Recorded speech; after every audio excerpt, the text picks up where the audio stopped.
Hey, what's up? Like, totally time for 90210. Well, hello everyone. Welcome back to the 90210 show. My name is Mark. With me as always is my fiance Carol. How are you doing today, Carol? Hey, what's up? Not much. It's been a good week here. It is Holy shit. December 11th, 1998. Buy this man a calendar.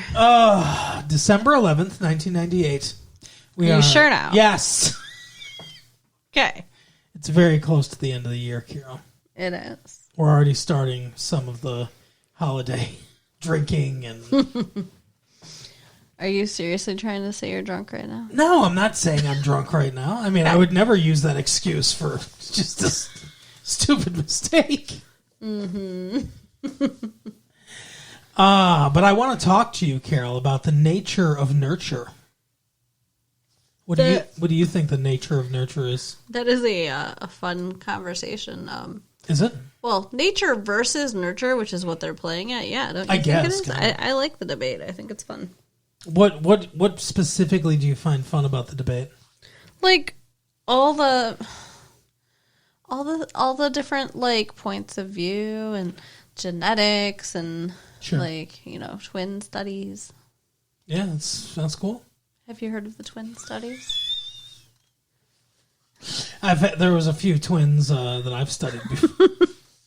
So no. Well, I know there's like supposedly two brothers got separated from at birth or something like that, and then like they ate their potatoes the same way or something like that. Yeah, or like there's one. I mean, this is more than one example. There are lots of sets of twins that were separated at birth, and then there are weird things that they do the same, even though they weren't raised together, like dipping buttered toast in coffee. Oh, weird. Right? Yeah, like weird shit. How is that genetic? Nobody knows. Like, is there like some fucking weird mutation in your brain that's like toast and coffee? I don't know. Chip it. The whole thing is just like a fun mystery, I guess so. I feel like there's obviously elements of both Yeah. nature and nurture. I do think that genetics, in my opinion, genetics is probably a stronger factor than the way you're raised. Probably. I think the way you're raised definitely plays a role, and a very large role. I just think genetics is probably more important, I suppose. Well, I think it's harder to really say when you're looking at a normal situation where somebody's raised by their family because True. they share both Yeah. nature and nurture. So, and there's not, but when you look at those rare instances where they're not, it is pretty obvious that the genetics play a bigger role, in Yeah. my opinion. Some people would disagree. Tell someone with Huntington's disease that nature's more important, Right. or nurture's more important. Yeah. I got you. Because that's a genetic family disease. A terrible, cut your life short. Speaking of cutting your life short, though, every time we watch an episode of 90210, I feel like I've lost another hour of life. Yeah. This one, not good. Just like last week. No. This Seems like they're just getting worse and worse and worse. I haven't heard anything about they're currently we're in season 8. We're almost done with season 8. They're in season 9. Mm-hmm. I haven't heard anything like, we're done after season 9. My guess, and this is speculation, but my guess is that they would end, if they get to choose, which I think they do, because I'm pretty sure the show is still popular for some reason, although not quite as much as it used to be. Right. Just hardcore fans out there like us. Right. But if they get to choose, my guess is season 10 would be the one you'd stop on. Yeah. 10 seasons seems appropriate. The show started in 1990, which means it would end in 2000. It's a nice round number. Yeah, exactly. The show would span the entirety of the 90s and be 10 seasons long. I think that's pretty poetic, actually. Yeah. And it seems like they're running out of ideas. So Oh, yeah. Well, I mean, not only that, but I mean, it's like the characters are growing up. And into assholes. yeah. And it's just the show is not the same. This is not 90210 anymore. This is like I don't know. This is like like Assholes Are Us. I don't know what's going on here. I do love too how sometimes they shoot on location, but sometimes it's clearly just a lot. Like where David lives looks like a Warner Brothers like big budget movie musical backlots. That's what it looks like. It looks like it was used for Singing in the Rain, and they just had it left over.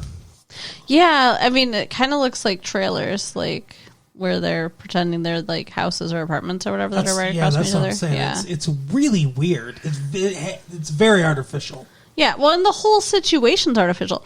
Like, okay, he moves to this new place, and his neighbor is some famous, like, or used to be famous. He has a Grammy, so yeah, but I've never heard of him. It's a Woody Guthrie type guy, I guess, or something like that. I don't know I can't remember what his name is. It's Woody something, I think. I don't know if he's supposed to be a real person or fictional person, but he's somebody that David's excited about. Yeah, I don't think he's real. And he's well, I mean, obviously the actor's real, but no, it was a figment of our imagination. But I mean, like, who goes over there?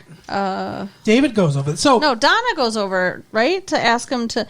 She says, "Could you turn down your music?" That's David. No, that's Valerie. Valerie. Donna's not with David anymore. Oh yeah, I was like, which girl would this be? So yeah, Valerie goes over there and asks him to turn down the radio. He's like, "I'm not playing the radio." Well, they walk onto the lot and with the dusty whatever, like sand between the two houses. And, yeah, we hear him playing the guitar. He's like, well, actually, we don't know he's playing. Mm-hmm. What's his name? David thinks it's a CD or something like that. Right. And he's like, oh, that's a Woody fucking whatever CD. I used to have that in high school. I love that dude or whatever. And Valerie's like, yeah, well, this is a nice neighborhood of two houses where we're quiet and everything. So I'm going to go tell him to turn it down. So they go, well, actually, he's the one that goes over there.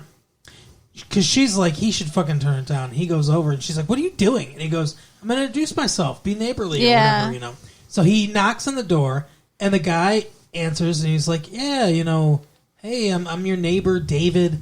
And she's like, yeah, it's a quiet neighborhood. Why don't you turn your fucking radio down? And he goes, wooden radio. And David looks at me. He's like, are you Woody Guthrie Stanton? Or whatever his name is. And he just closes the door, basically. Yeah. Like, oh shit, I don't want to deal with you. And so then the rest of the episode, this storyline, the rest of the episode, David's just like leaning in his doorway, like wistfully staring out as the guy's playing. Like, it's really weird. And creepy, yeah. And it's framed really weird. It seems like one of those scenes where, like, in a movie, I expected David to, like, walk over to the guy's house in a towel or whatever and be like, oh, I dropped my towel. Right. I mean, that's what it seemed like. It was like one of those situations where, like, they're looking at each other and, like, obsessed with each other and they're going to fuck. Except they're not mutually obsessed with each other. No. It's just David. But it's like David's playing the role of the woman that's like, oh, my God, intriguing new man's come to town. It is. It's a really weird setup. And then David starts playing the keyboard. They make love through music. Yeah. The guy is, doing his thing, and David joins in, and they, like, play together. Yeah, he's Carlos Santanaing that guitar or whatever. What does that mean? Just Carlos Santana is a famous guitar player. Oh, okay. I thought maybe there was some kind of cool trick. The Santana, that's what they call it. But it's really bizarre. It's just like, I don't know, it feels sexual. It does. It's the way it's framed, the music, the lighting, everything. It just feels it's creepy. And then later, this guy who wants nothing to do with him, but has now played music with him, by the way, like, didn't invite him. He just joined in, so it's kind of icky. Is all cool with him and made a recording of them playing together and gives it to him. Yeah. When did you have time? Yeah, that was weird. I mean, I guess maybe he's recording himself. Yeah, maybe he was recording himself. I don't. That's a good point. But yeah, he brings him a tape and he's like, yeah, put it in your fucking player, stick it in. And so, David's like, what are you going to do with this? And he goes, the same thing you should do with it. Listen to it. Have fun. Yeah. Like, he's like, don't fucking, don't make a whatever. Don't make it into a song and try to sell it. That's the bad road. Because they both left music to do their own thing. Now, they're going to have some independent venture, probably. We'll see. Yeah. I don't know. But yeah, I didn't enjoy that storyline at all. No, it was weird. It was weird and uncomfortable. And Valerie was weird the entire time, too, because she, like, really hated this guy, like, just off the bat for no reason. She almost seemed jealous. At one point, David's, leaning in the doorway and everything. He's got a cup of coffee that he's cupping with both hands. He's got a big sweater on. And he's just, like, blowing at the top of the cup. Wonder what he's thinking about. And Valerie comes up behind him, and she's like, hey, what's going on? He's not looking at her. She's like, what about this? And she, like, opens up her coat, and she's wearing a new dress. Now, they should have made this a sexier dress or whatever. Because it's not deep cut or anything like that. Just a regular dress. Still. But he's like, yeah, cool. She's like, my mom bought me this new dress. Yeah. Because her mom, by the way, Michelle Williams came to town. I'm sorry, Michelle Phillips. What the fuck? Michelle Phillips came to town. Mackenzie Phillips' mom. Apologize to Michelle Williams. Mackenzie Phillips Michelle Phillips is a fine-looking woman. Is she? She was. I don't think she is. She has a weird look to her. Yeah. I mean, yeah, her daughter. Like, pretty sure Mackenzie Phillips is her daughter. Yeah, she was married to John Phillips of the Mamas and the Papas, and that's their daughter. Her eyes are a little too close together, and she has buck teeth. No, she's a product of fetal alcohol syndrome. Is she really? No, I don't. Maybe I don't know. God. Yeah. So Valerie's mom has come to town for whatever reason. Just like Santa Claus, because she was raped, and she didn't. Instead of coming to the trial, she came in the aftermath. She heard she got $10 million. Right there, you go. And at the same time, Kelly's dad just shows up because he's out of prison. Yeah, he got off on good behavior. Or he said he got out.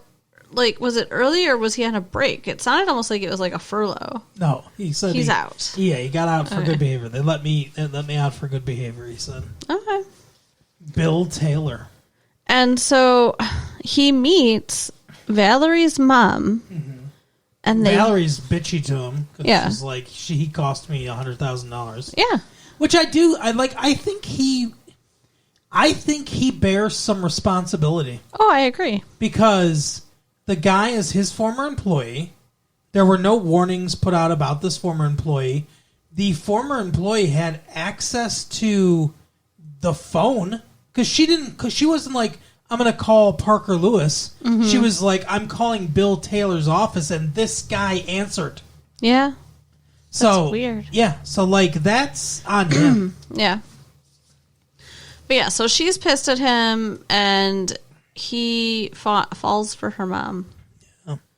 I still don't totally understand how or why. They're going on a date. Yeah.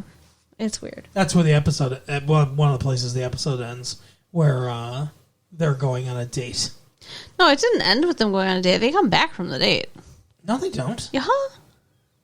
And do what?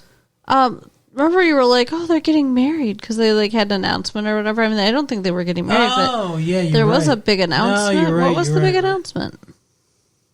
I don't remember. You falling asleep? I don't know. I don't think they said. Yeah, maybe they are getting married. Yeah, I don't know. But Kelly doesn't seem happy about it. Nobody's happy about it. Valerie's definitely not happy about it. Like, it would be awful. Like, Kelly's dad and Valerie's mom, and then they have to be, like, sisters, but they hate each other. They're all going to be related at some point. All of them. Well, yeah, I mean, Kelly and David are kind of related. Yeah, they're stepbrothers and sister? Yeah.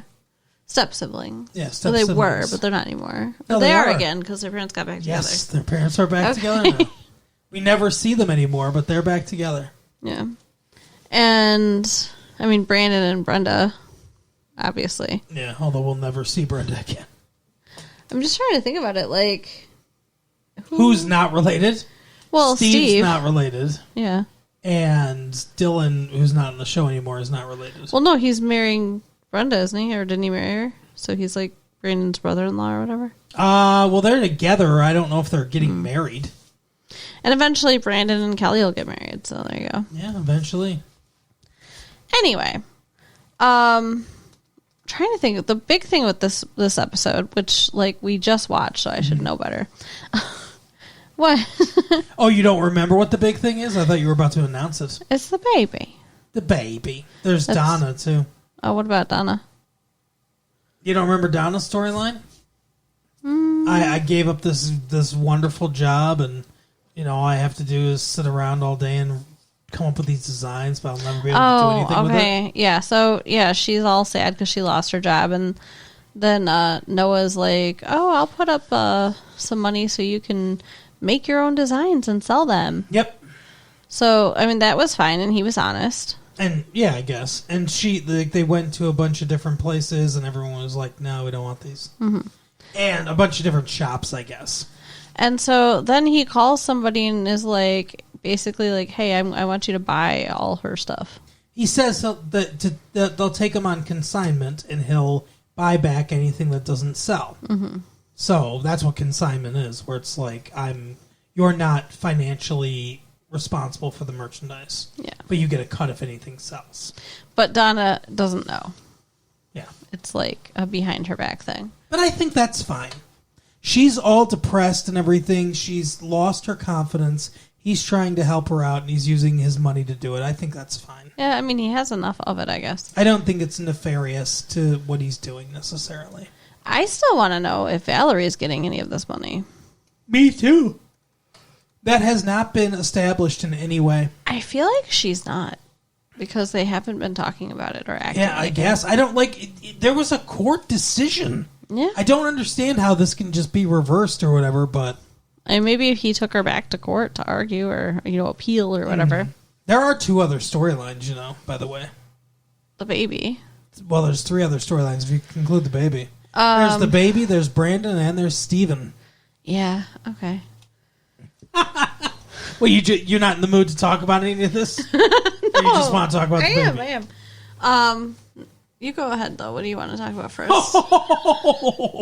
Someone doesn't remember this episode. No, I remember. So Steve is dating this girl who, and we established it's last episode. Yeah, it's what happened in the last episode. She thinks he's Ted. Yeah. He's pretending Knight. to be somebody else, and he's dating this girl under false pretenses, and it's not nice. Yeah. And, exactly. Ted Baxter. She's all into him, and they're, making out and stuff, but... Did they make out? I thought so. A little bit, I guess. They go on a date, and she's like, hey, now's when I ask you to fuck me. And he's like, and now's when I grab a condom or whatever. And they go into her hotel room, and they start making out and everything. He's like, and she's like, I'll tell you what, too.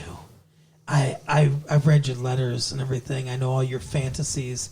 I'll make all your fantasies come true. I've never wanted to say a man's name so much, Ted. Ted. And Steve can't handle that, No. so he pieces out. Yeah, he's like, and leaving her, horny and frustrated and No explanation. Yeah. Just got to go by. Yep. That's got to be awful. So then I think it's the next day, he goes and sees her, and and he tells her, he's like, I'm not Ted, I'm Steve. I'm Steve Sanders. Double S. And he's like, but we really have something here. And she rightly says, which I said, I don't know who you are. Yeah. And I don't know anything about you. She runs away from him. Yep. But he's a moron. He thinks he's going to turn this into something. It's not going to happen. No. But then he says, I will do everything in my power to track Ted down. Because if that's going to make you happy, then I want you to be happy. Uh-huh. Do you think his penis is still foremost in his mind at this point, or do you think he really just feels bad? I think his penis is making plans. Yeah. I think his penis thinks that if he gets Ted's penis into the picture, that his penis will win out.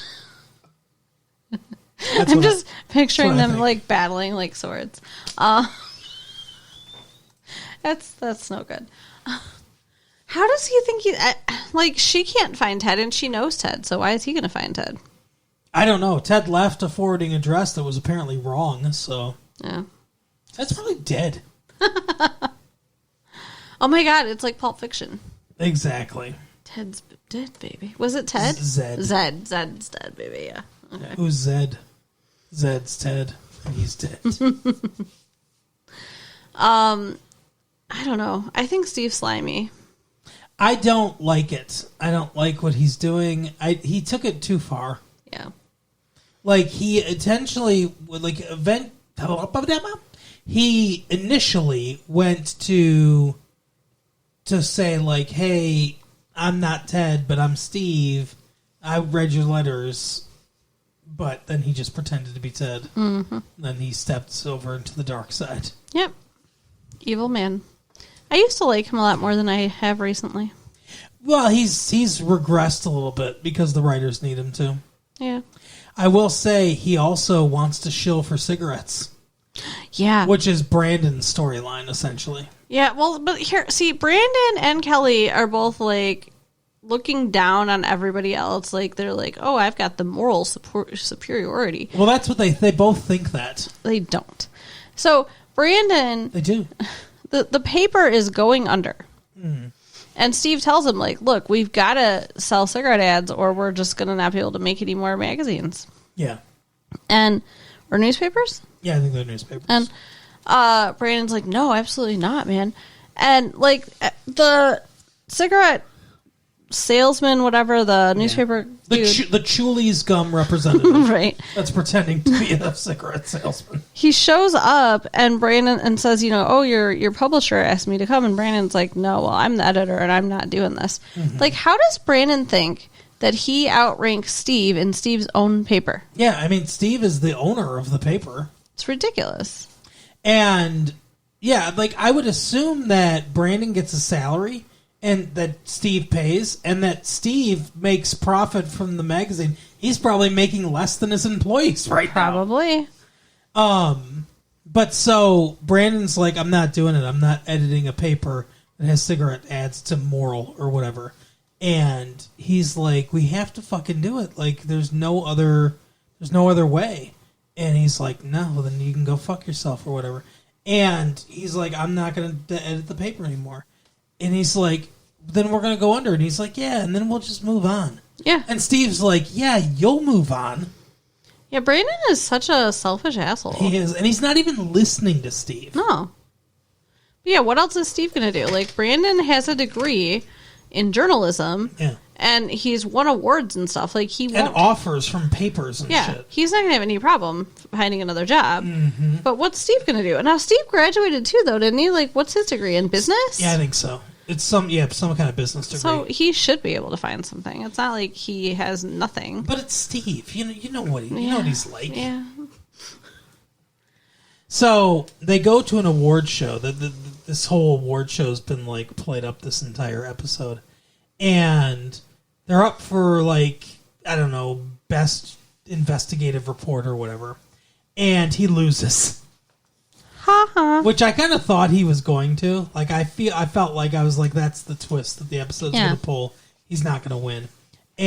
But I didn't see this coming.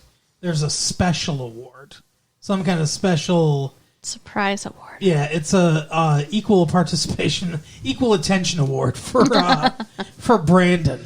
And Steve presents it to him, and he's like, yeah, I had all this stuff to say about how great he was or whatever, but I'm not going to read that speech. I'm just going to say that he's better than he knows, or like he's a great writer, and he changes the world with all the shit he writes, and I wish he'd know that. And Steve comes up, or Brandon comes up, and says, "Oh man, big guy, I'll tell you what. If it's up to me, we're going to publish this magazine for the rest of our fucking lives." Mm-hmm. Because we spent our money on the set already. So that's all it took, though, was some compliments. And Brandon's like, oh, forget about my morals that were, making me walk out. Let's let kids die. Yeah, because, like, that wasn't resolved. No. Just like with Kelly, her morals change halfway through the episode. Well, yeah, this now this is the big one. This is what you want to talk about. This is a very interesting storyline. So, yeah. Go ahead, sorry. No, I was just going to say the baby, the baby that Jessica Alba gave up for adoption, or just, I don't know, threw at a doorstep. Right. Is Kelly, as last episode, wanted to be the foster parent. Well, the person that runs the children's outreach or whatever the fuck it is, Foster agency. yeah, the foster agency. She's like, well, guess what, Kelly? That's not how it works. She's like, but I found him. She's like, yeah, but there are people that have been waiting for a long time. Yeah. For a kid, and you don't just get to jump the line. So, and this blonde dude comes in, looks kind of like Dauber from Yeah, a little bit. Coach. A little bit. And he's like, oh my gosh, yeah, we've been waiting for a child for so long, and I'm so happy. And he's like, Raphael's going to be, and she should have known when they were going to name the baby Raphael. It's like, Raphael's going to be the best. And in walks another guy. Yeah. And They're gay, everyone. And they're talking about how they've been on this wait list for 2 years. And, they've had to deal with all these people, wondering if they could, nurture this baby. Yep. And Kelly goes, can you? Well, Brandon's all for them. Brandon was there? Yeah, Brandon was there too. Okay. You don't remember that? No. Brandon's like, oh man, it must have been so hard for you two guys. I'm glad you got this baby. Your story would make a great article for my newspaper. Mm-hmm. He's always looking to get his articles. Oh yeah. And then Kelly's like, can you nurture him? Yeah. Don't you think one of you should have a vagina? She is so snotty. And, they just walk out there like, well, we've been having to deal with answering those kinds of questions for years now, and we don't have to anymore. Because we got our baby now, bitch. Yeah. And they just walk And out. then they snap and walk out. And, I wish it could have ended there. Oh, my God, yeah. Kelly ruins everything. Kelly comes across as so bigoted. She's awful. I don't understand. Do they just not like this character anymore? Or do they think that this is some kind of she's got a point or something like that? This is ridiculous. I don't know. But sorry to get political, everybody. For some reason, this is a political issue, I guess. But yeah, we think that homosexual couples can raise children. Yeah. I know, very controversial views. Yeah, apparently. So Kelly's all sad because she doesn't have the baby. She's making phone calls to people, complaining about, why are these guys going to get to raise this Jerry baby? Falwell. She's like, do you think these gays should be able to raise a baby, or queers as they're called later in the episode? So Brandon does the story on them, and it's a big big story in his paper, and he's like, oh, she says to Kelly, did you read it? And she was like, yeah, I don't agree with it. Don't agree with you. Mm-hmm. It's a fine article, but you're wrong. And then all of a sudden, Jessica Alba shows back up because she also read the article. She's like, oh my God, my mom and I read this article, and we can't believe these I don't want to say the word, these queers are gonna raise this baby. They're abominations from God. Yeah, I mean, she says all kinds of terrible things. Yeah, she's like, they're gonna make this baby gay. They're gonna dress this baby in chaps. So, because she's the mom and she has a whole year to change her mind, Yep. they have to give the baby back. And the gay guys are like, and they're like, we could fight this, in court for a couple of years, but it wouldn't be fair to Raphael, and it would tear him apart to be with us for a couple of years while we litigate this out and then have to leave us. Yeah. So we'd never do that to them. Sounds like he's assuming they'd lose. Yeah, and maybe they would. I don't know. Yeah. But anyway, they give it back to the 16-year-old single high school student who's obviously going to be better for that child. Of course. And then why does Kelly all of a sudden change her I don't mind? know. There's no explanation for all of us other than she's just a contrarian. Yeah. She just wants to be contrary to whoever she's talking to. So she shows up again uninvited at this child's door. Yep. and is like, how's it going? Just wanted to check on you.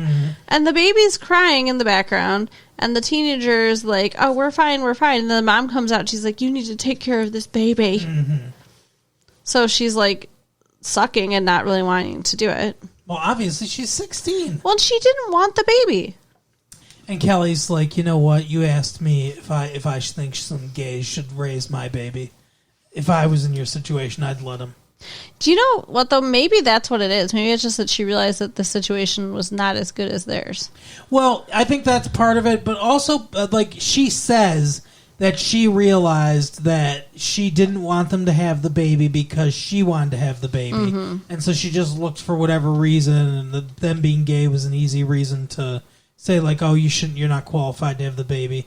And she's like, and I realized that I was being just like Jessica Alba, that I didn't care about the baby. I just cared about myself, and I was thinking about myself, and I wasn't thinking about the baby.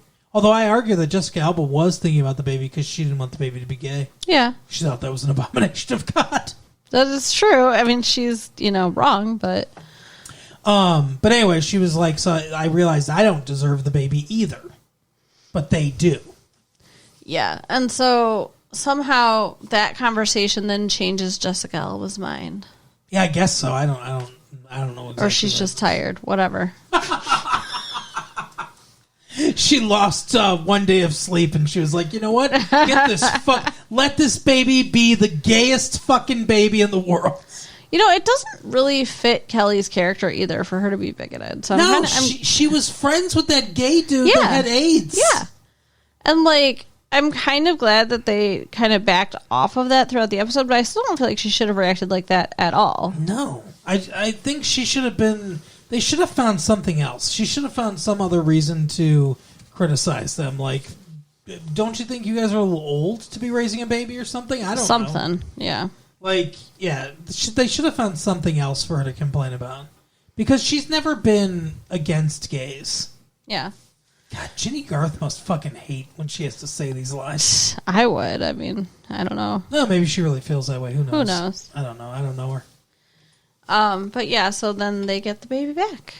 And pretty much nothing happens in this episode. I'm assuming that, we'll never hear or see anything about the baby ever again now. But baby's done. We'll see. We'll see that baby again in 15 years when it's on the main float at the Pride Parade. Oh, goodness. But that is the episode for the week. Carol, tell people where to get their own gay baby. You can rate us at latefee1994 at AOL.com. Yep. Check out our website at www.retrolatefee.com. That's right. And share the tapes with your friends. All right, see you next time. Bye.